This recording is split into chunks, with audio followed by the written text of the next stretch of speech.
right, we'll start our next session with a very special guest and her keynote speech on cyber resilience in an uncertain world, confronting the threats of the next decade. Our guest will be joining us online because she is representing Australia.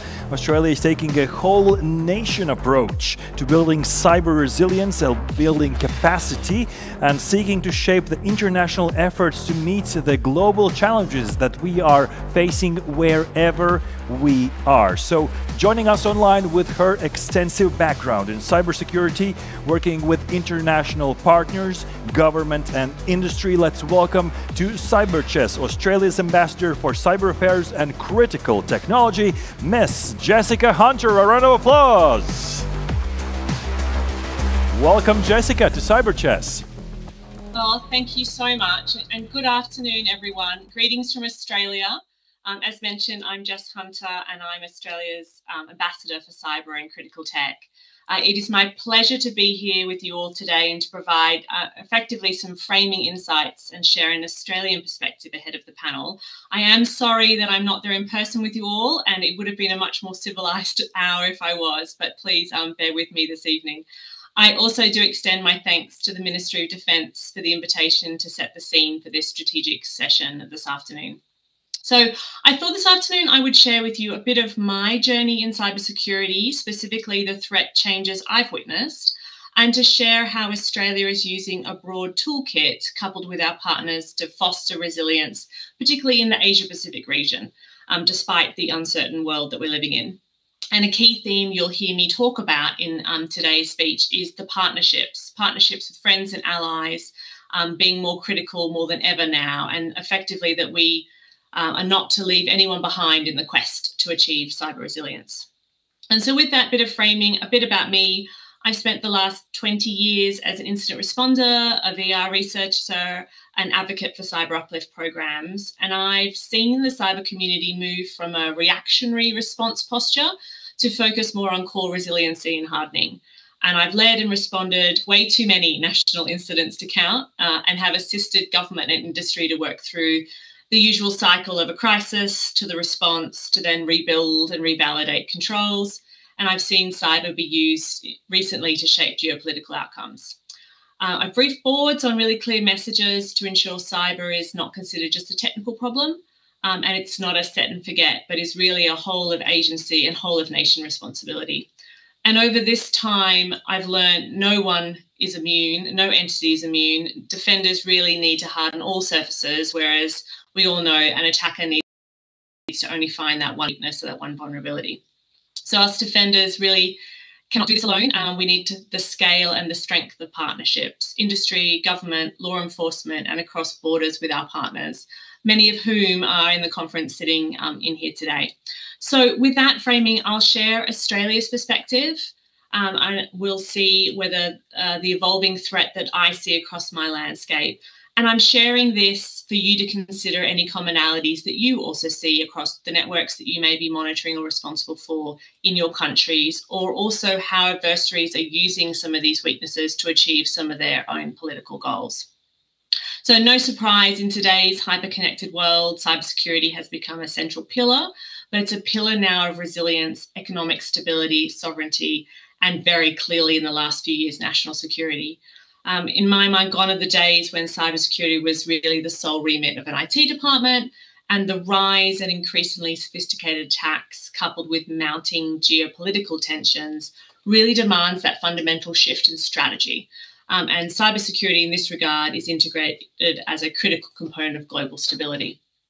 I don't need to tell most of in the audience today that we're confronting unprecedented challenges, but the geopolitical aspects of fractured alliances, weakened global institutions, tariff shocks, and distributed supply chains all actually play into the cybersecurity ecosystem. We're witnessing unprecedented technology advances that are both positive, but they expand the attack surface and introduce new novel cyber threats, many of them, frankly, in the state-sponsored area. And state-sponsored activity has definitely blurred the lines now between espionage, sabotage, and hybrid warfare. No one is more aware of this than many of you in the audience in the EU states with Russia's invasion of Ukraine, demonstrating cyber attacks targeting critical infrastructure, vulnerable info systems, and truly disrupting essential services to inflict physical harm. And you're right in titling the panel that I'm setting the scene for, the resilience in an uncertain world. But if my time has taught me anything, I still remain a little bit of an optimist. So you'll hear that throughout my speech today. So if I pivot to Australia and give you a bit of a sense of what we're seeing, obviously our geographic isolation is no defence to cyber incidents. So in Australia, the Australian Signals Directorate, our national cyber centre, receives one report of cybercrime every 6 minutes.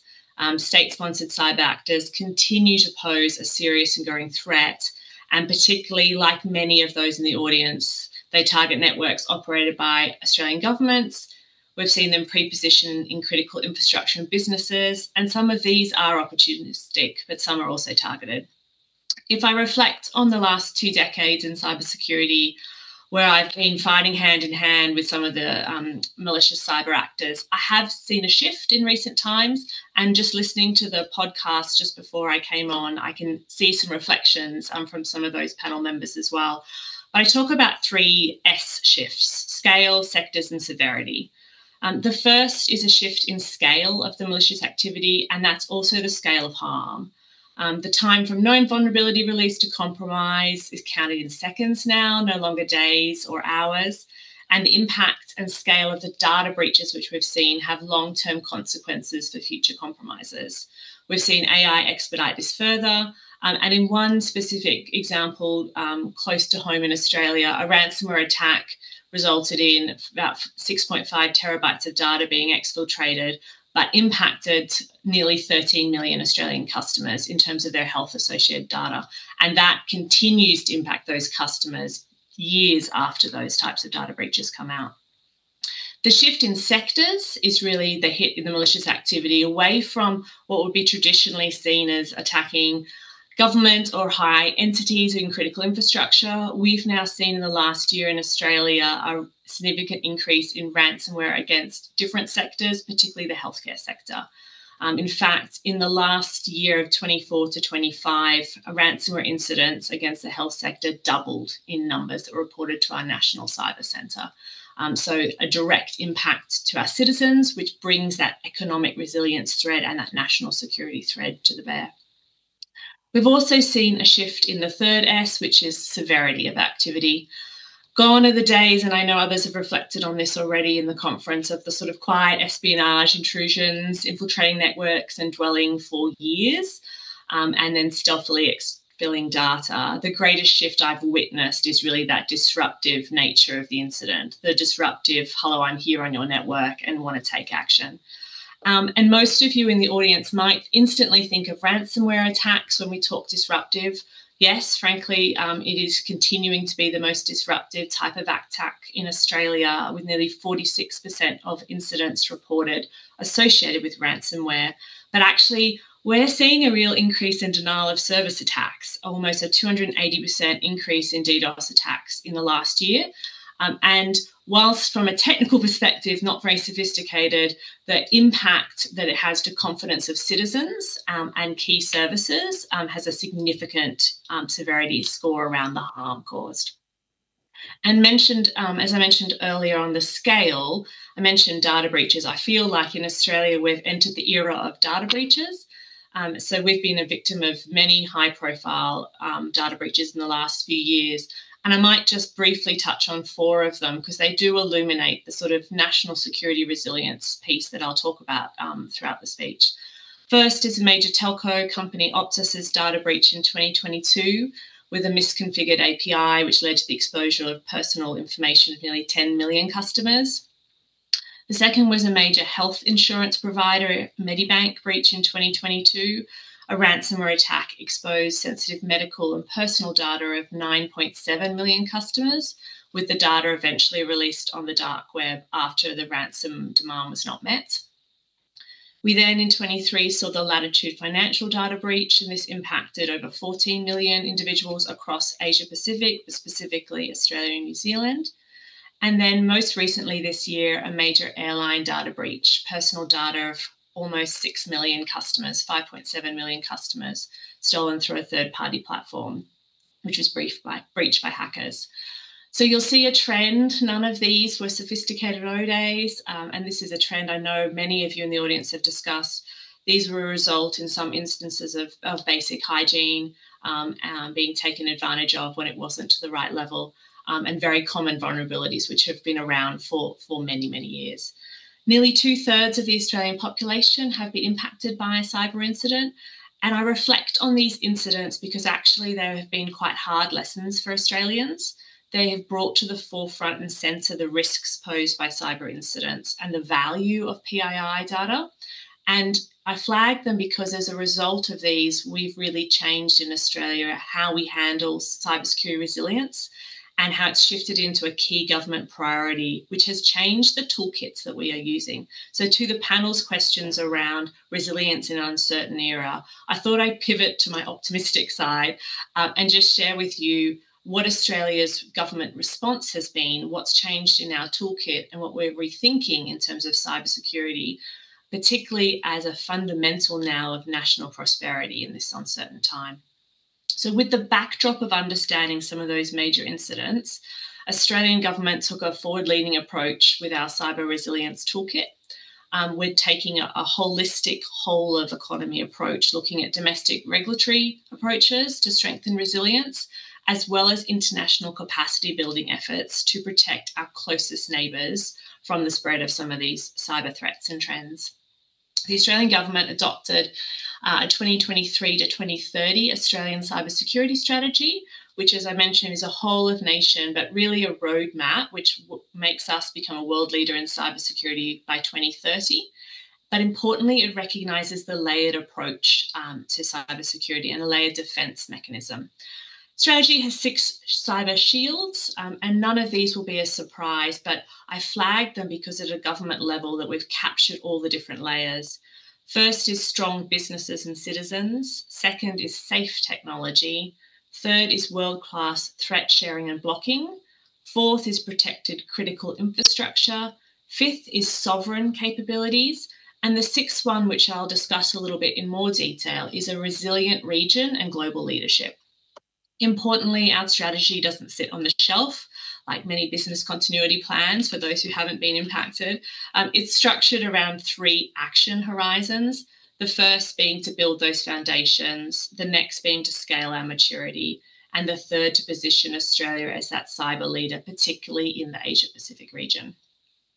Australian government is shortly moving from our Horizon 2, which is building those foundations, moving from Horizon 1 to move into Horizon 2. Horizon 1 being foundations, Horizon 2 being about embedding strong cyber standards and practices and empowering our businesses and citizens to protect themselves. This is by enhancing frameworks, developing a workforce and a cyber-skilled workforce, and importantly, driving the national cyber resilience through a range of different ecosystems.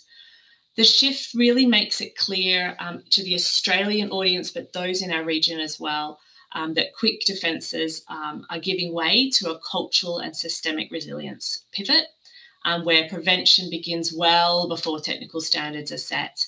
And we don't always in Australia want to be the ambulance for IR, though I'm very cognizant of a lot of CERT colleagues in the audience. There will always be a role for IRs and CERT, but really it's about taking a more strategic resilience approach. In terms of reforms and regulation, which always feels like a challenging perspective, but it is one of the additional levers, we've enabled stronger reporting on ransomware payments to the government, mandatory security standards for IoT and smart devices, enhanced protections for critical infrastructure, including new legislation around reporting obligations and standards, and an emphasis really heavily on building sovereign cyber workforce and the domestic industry. This brings in our citizens, our subject matter experts, our large business, government and infrastructure, and all of them have a part to play in the cyber resilience ecosystem. Importantly, though, coupled with all of those mechanisms, we are continuing to use all arms of statecraft to deter and impose costs, particularly on state and non-state malicious actors, really pivoting away from it being a technical problem. So much like my FCDO colleagues who briefed this morning, Australia has really stepped up our efforts to raise awareness on the threats and impose costs to deter the adversary. So we have established a new thematic sanctions framework in relation to cyber incidents, and that commenced in 2021. And this really speaks to the panel's conversation around an uncertain world and what deterrence mechanisms exist for governments. Together with our international partners, including those on the panel here today, we have imposed 4 sets of cyber sanctions on Russian cybercriminals, 10 on individuals and 1 on an entity.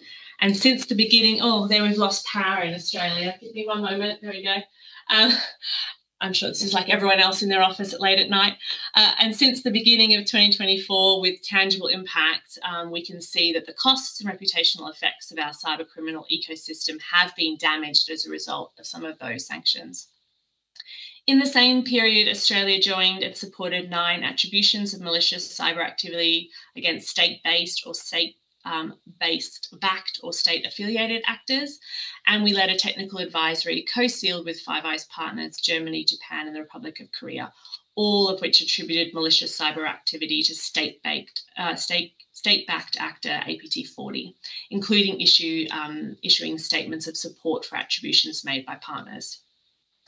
Like some of the discussions from earlier today, we assess that attributions and advisories both damage reputations of the states we call out, but help also raise awareness of TTPs of those actors to enable the community, industry in particular, and network defenders to better defend themselves and really call to arms that need for an action.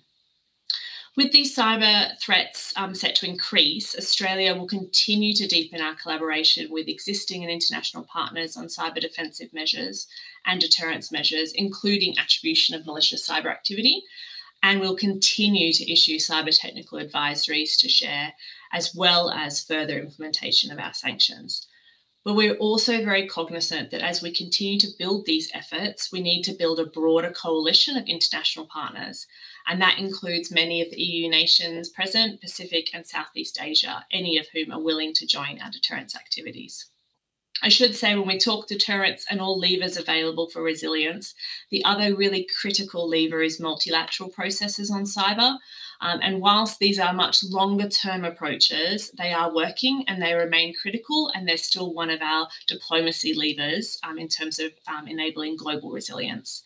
Australia has recently welcomed the establishment of the new permanent UN global mechanism, which institutionalises cyber discussions and continues to uphold and advance the framework for responsible state behaviour in cyberspace. As many of you will know, the framework sets clear expectations through application of existing international laws in cyberspace, including 11 voluntary non-binding norms and 8 confidence-building measures and capacity-building initiatives. And last weekend, I was very proud of Australia, along with 64 other states, who signed the UN Convention Against Cybercrime in Hanoi. I had the privilege of being present for that signing in Hanoi, and what a momentous moment in the fight against cybercrime. The convention will harmonise both cybercrime legislation, strengthen investigation and cooperation, and narrow the operating scope for organised crime groups. We're particularly proud of the role that was played with many of the negotiations in shaping provisions to prevent technically facilitated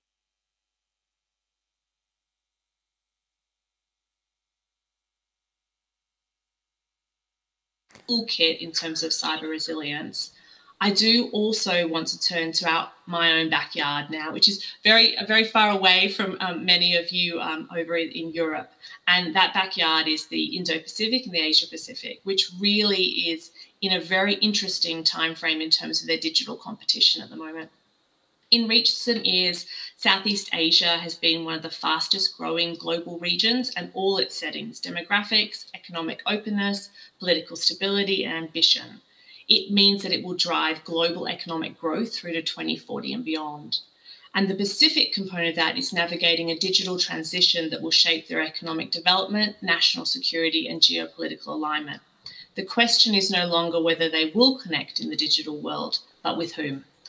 So when we talk about connectivity in the Pacific, because I appreciate it's a long way away, we're not talking about bringing Netflix to the region, though that's a great benefit. We're actually talking about connectivity to the most isolated of nations, allowing specialist medical staff to remote access Indo-Pacific hospitals, students to access online courses, and commerce to access the internet. It's effectively their pathway for economic development. Currently, the Pacific depends on a very fragile undersea set of cables, bringing government processes online, modernising digital infrastructure, and promoting e-commerce will introduce further security risks. And as countries vie for primacy in the region, cyber operations can function as a tool of coercion or competition to influence the balance of power across the Asia-Pacific region. Australia's interest in our capacity building in Asia-Pacific region is to ensure it was working with a trusted partner who prioritises security and prosperity. And the time to act in that region is now. The Pacific especially is receiving regular offers from non-trusted partners to support uplifted digital infrastructure, including cloud, AI, and data centres. And Australia, with many of you, hopes to ensure the region's digital future is built and operated by trust and secure infrastructure. The Pacific and Southeast Asia colleagues are facing converging transnational and geopolitical threats that extend the capacity of any single country to address. And left undressed, these vulnerabilities create strategic openings that external actors can exploit to embed influence within local institutions. So Australia is doing quite a bit in our capacity building in the region, but I know in talking with many of the folks who are in the conference at the moment, there is a willingness for a broader community to come together. From the Australian perspective, in terms of resilience and capacity building, we have committed over $80 million across 4 years to support specific efforts in the Pacific and Southeast Asia on cybersecurity. This includes cybersecurity assistant teams to respond to cyber crises in the Pacific, cloud pilots to encourage and demonstrate transition to trusted infrastructure, PDNS feasibility studies with the objective of creating regional PDNS solutions, tabletop exercises to the point made earlier in the podcast, you've got to test your humans and your technical processes. And then, of course, CERT training, threat hunting, and VA capabilities across the Pacific. But noting many of you who are attending today, I wanted to share how we can partner together to support the Asia-Pacific region and hopefully stimulate a conversation in the panel around different types of capacity building resilience. Australia's interest is to ensure the Pacific is working with trusted partners who prioritise security and prosperity.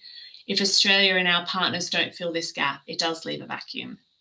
We've hosted many cyber weeks, particularly in the Pacific, which bring together the Pacific key partners, but also key donors to talk through cyber capacity building initiatives to get sort of a coalition together of sovereign digital infrastructure. And we continue to support Pacific and Southeast Asia's who will likely require strong leadership and risk-taking approach to public-private partnerships. As the nature of global alliances is shifting, Australia is looking to partner with like-mindeds across the Indo-Pacific and the EU, and to ensure that we have a trusted digital ecosystem. And some of the ways that we can do that are Australia and European nations working together to foster a more competitive, safe, and inclusive digital ecosystem in the Indo-Pacific. We can also position ourselves as trusted brokers between some of your countries and the Indo-Pacific region by facilitating dialogues, overcoming regulatory barriers, fostering market access to trusted digital services and infrastructure vendors, and to empower countries to adopt digital capabilities securely aligned with each of their sovereign national priorities.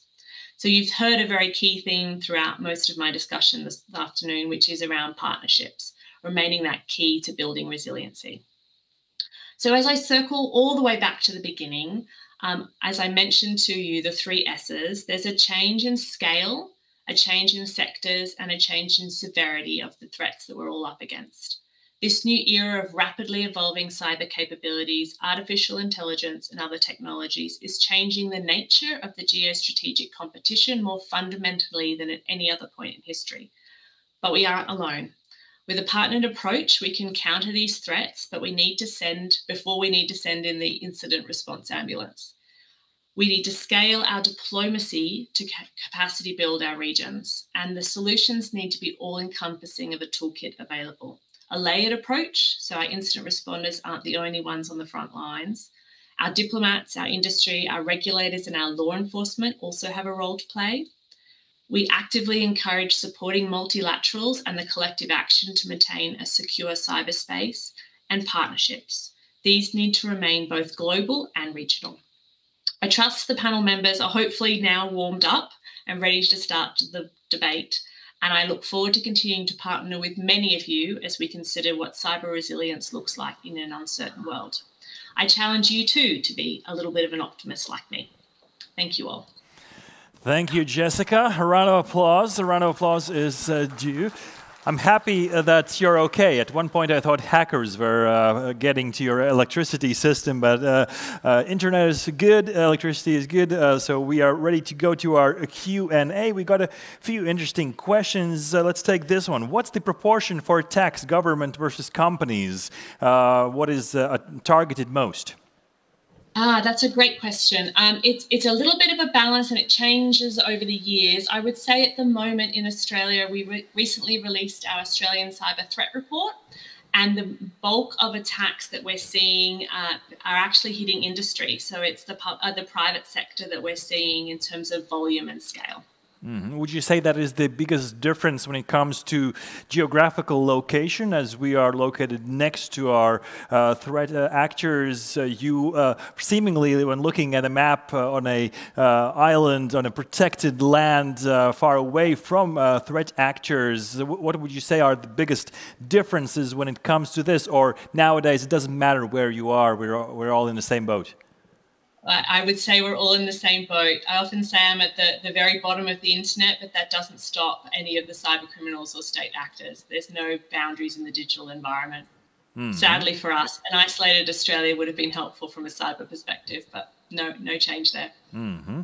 Then we got some interesting AI-related questions. How do you approach the question of accountability when AI systems make or assist a cybersecurity attack or decision? Yeah, it does make attribution trickier. I will absolutely call that out. It's more of an interesting forensic problem for some of our forensic analysts. It does make it trickier, but I will say the flip side is also true. It does help us defend more. So we're able to quickly triage and manage logs like we wouldn't have been able to in the past, and the speed of which we can actually process some of our defensive capabilities, particularly at the gateway level, are enhanced by some of the AI capabilities. So it's a double-edged sword in that regard. Mm-hmm. Another AI question, are you preparing for adversarial AI scenarios, for example, when attackers use generative AI to poison data, manipulate models, or even mimic human analysts? We are preparing, but we've seen it already. So we've already had live experiences of managing some of those types of incidents. And they are more challenging to understand. And again, it comes to scale. It's much easier from an AI perspective to send millions of phishing scams than it would have been traditionally when you had to tailor them specifically for the target. But as I mentioned, there's always that flip that we can, from a defender perspective, use it to our advantage as well. Mm-hmm. You already sort of showed the ways to cooperate and what are the points of interest, but maybe you can highlight where do you see that competencies from Latvia, from the government, from business side, as we have business representatives in the audience as well. Where do you see some points of interest where we could work together more in the future for both of our benefit? Oh, there's heaps of areas of interest and mutual benefit, particularly I think from a European perspective, you do see slightly different threats. Sometimes the threat actor will come through Europe before they come into the Asia-Pacific region. So getting ahead of that threat curve and sharing that information, sharing those IOCs on a really quick basis. Also, extensive use of understanding how to protect cloud capabilities. Again, different uses within the European context from a company perspective to what we're seeing and using in Australia. And frankly, a lot more use of a lot more visibility of malicious activity combined with kinetic action. So actually seeing the non-kinetics of cyber combined with kinetic warfare. We don't have that level of experience in Asia-Pac, an Australian perspective. So that is a very unique value add to bring back into our region. Mm-hmm.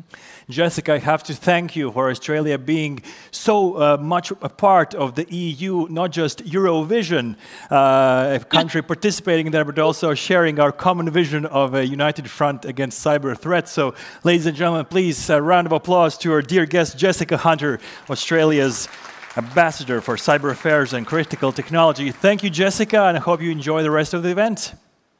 Thank you so much. Take care, everyone. Thank you.